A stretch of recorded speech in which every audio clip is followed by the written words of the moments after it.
welcome back to my channel.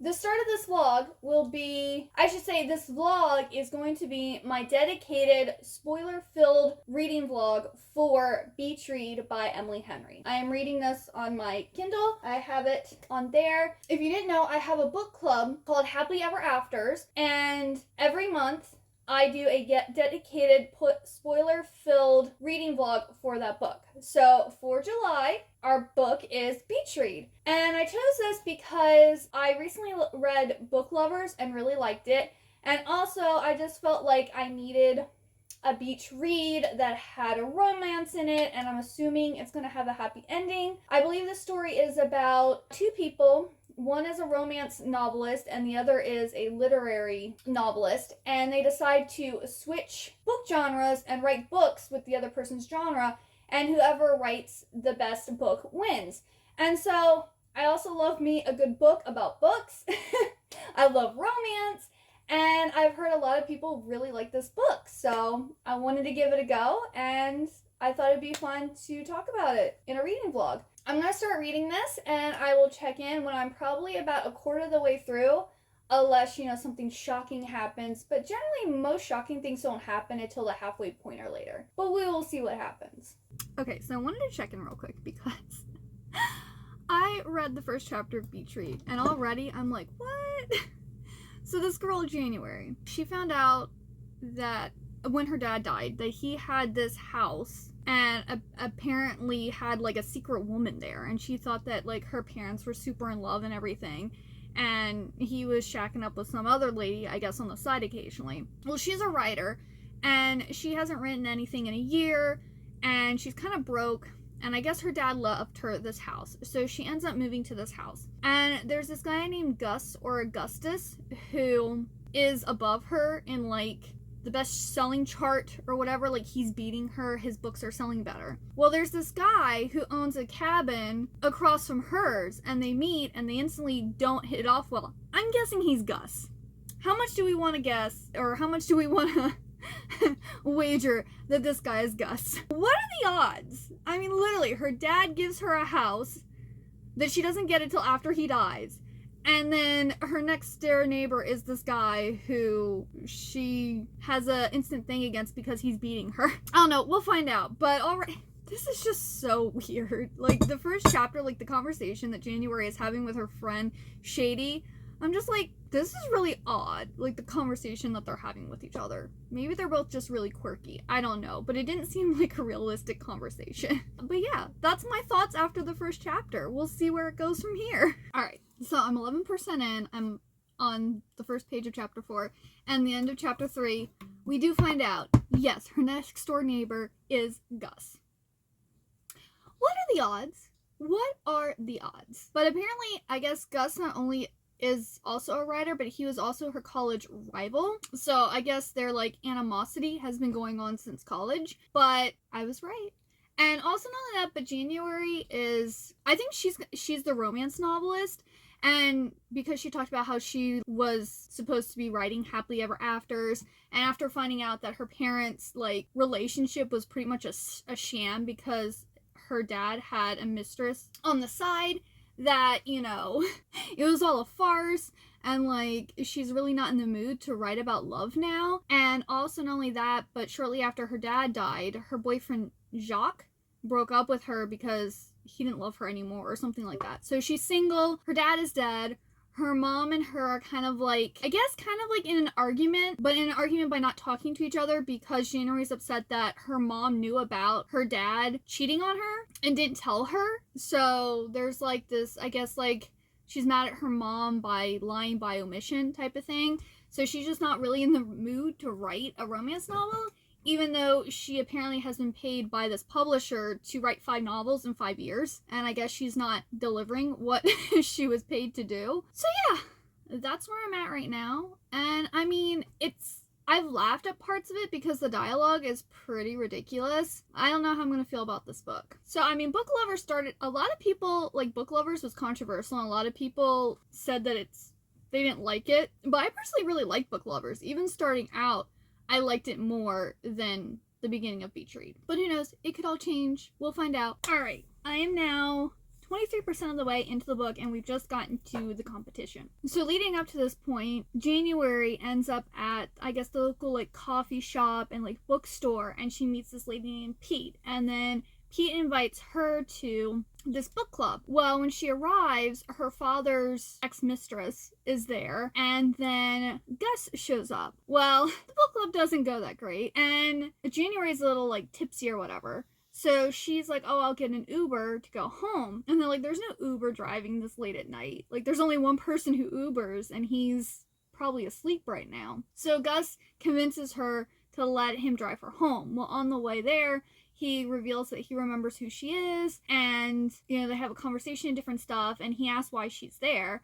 And of course, you know, she's not answering. And then she finally lets him know that she's having to write a book and she doesn't have a plan and she has no money, and kind of like she just doesn't know what she's doing. So he suggests a competition between the two of them, that she'll write a bleak literary novel and he'll write, he said, a happily ever after. And whoever sells their book first wins.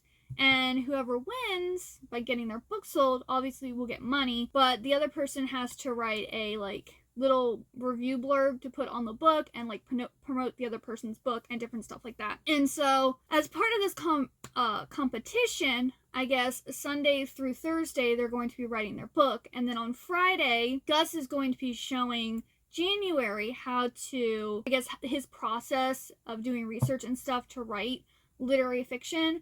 Where then on Saturday, January is going to show Gus what she does for her research to write romance novels. Or what she calls, or actually she said she does women's fiction, is what she actually writes. But it's basically romances. This is now the competition. And of course Gus is like, don't fall in love with me. And it's just like, okay Gus, we know y'all are going to fall in love. I don't know if he's going to fall in love with her first, or she's going to fall in love with him, or maybe he's secretly been in love with her this whole time, since college, and that's why he was all like... Because apparently Gus, he doesn't really do relationships. He does like one-night stands, or he has like really short relationships. So maybe he's always had a thing for her, and so he felt maybe like if he got into a relationship with her, it would have gone somewhere. Like, he would have had a happy ending, but he was too afraid because he doesn't actually believe in happy endings. So I'm wondering if that's what it is. Maybe. I don't know. I mean, this is cute. I'm still not liking it as much as Book Lovers, but it is cute.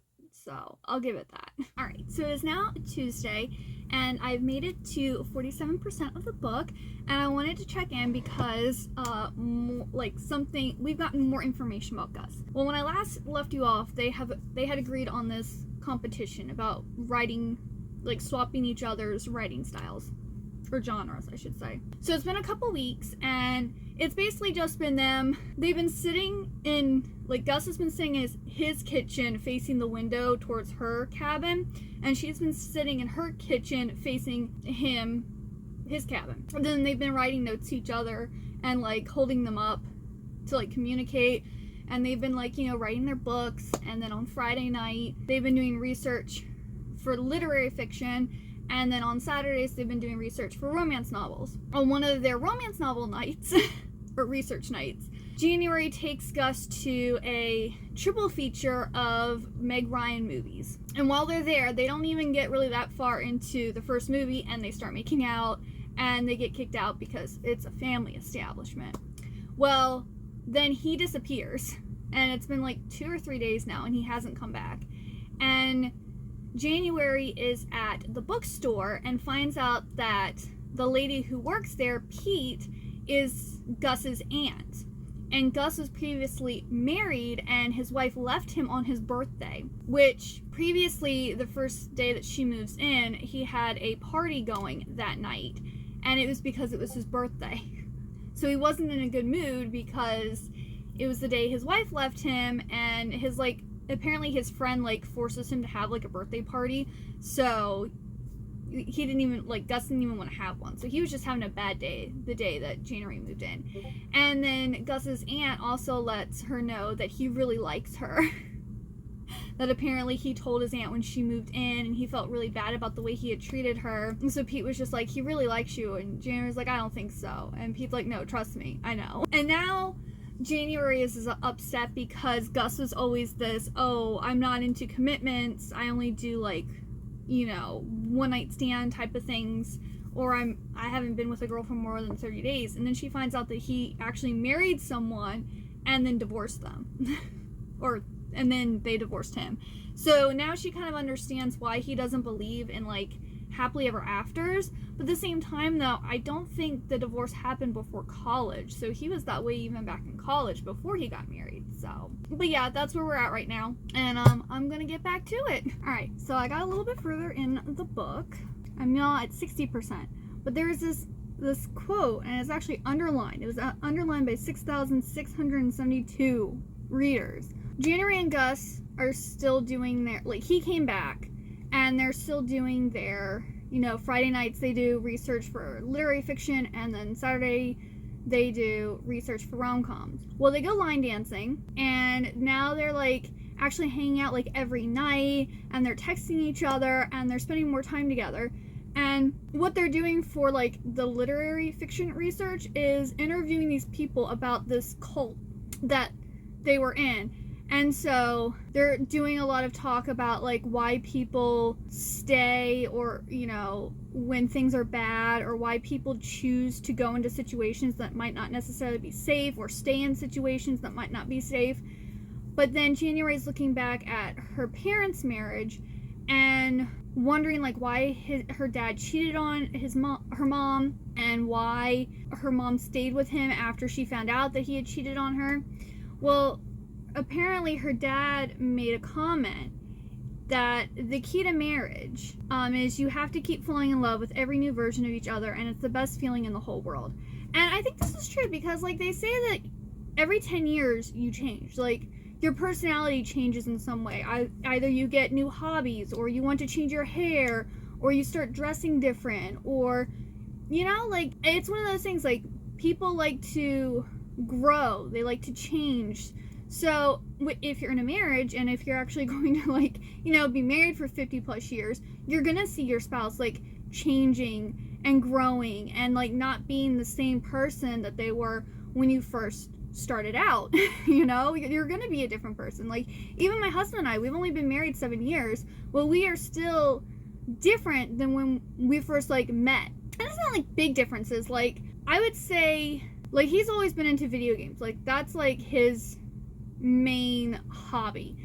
He loves video games. He loves all games, board games, computer games, card games, you name it. He loves them all. But his personality has changed, because like when I first met him, he was very like insecure. He was very like self-deprecating, and he just wasn't a very positive person, I guess would be like the term. Like, he was just, oh, he was partly depressed, I believe. So now he's like very confident. He's very like secure in himself.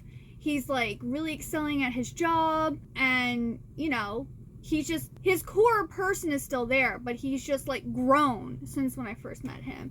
And like, for me, I don't know, like, I can't really evaluate myself, but I know I've always loved reading. I've always loved anime, but I think when we first met, I was more so obsessed with anime that I wasn't like reading as much. Whereas now, like, I pretty much read all the time, and I only like watch anime occasionally. So like, I still have my same hobbies as when we met, but it's different. Personality-wise, I don't know if I've changed at all. I mean, I'm pretty sure I have some. I think I've gotten more, like, my social anxiety has gotten worse, and I'm less, like, willing to go out and do things now than like, I've never been a person who, like, wants to go and do things and be out all the time.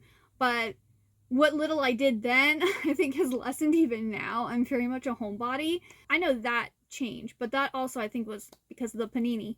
I wasn't able to be around people. I had to be at home, and then like working from home and everything, which I like working from home, because then I feel like there's less distractions at home. I can actually like focus on my job, and I'm not like being interrupted and things. But at the same time, then it's like I'm alone all day long with my cats with no one to talk to. So, you know, there's pros and cons, but I think that is also attributed to my social anxiety, because since I'm around people less, it's then harder for me when I am interacting with people. But yeah, little little side note there, or tangent, whatever. But I just found that quote like really like interesting and very factual because I've heard other people say that too. So, you know, just something to think about. We aren't the same person we were 10 years ago. Alright, I have finished reading Beach Read, and I gave it 3 stars.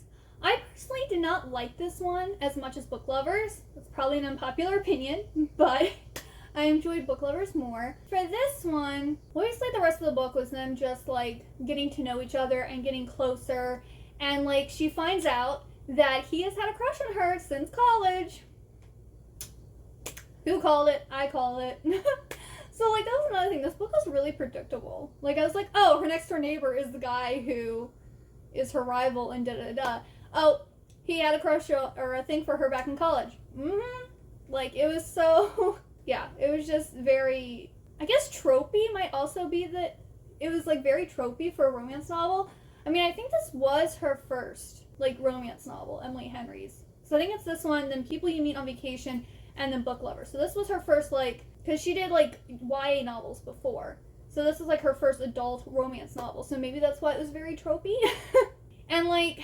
kind of like their big, I guess like their misunderstanding or like the hitch in their relationship, as you will, is because when she knew Gus back in college, he was very much not about commitment, and he was very much about like, I guess like not getting attached to people, which we find out later that's because he felt like no one wanted him, and like he was only good enough for a one night stand, like no one actually would stay to be with him. So he has like a very low self-esteem.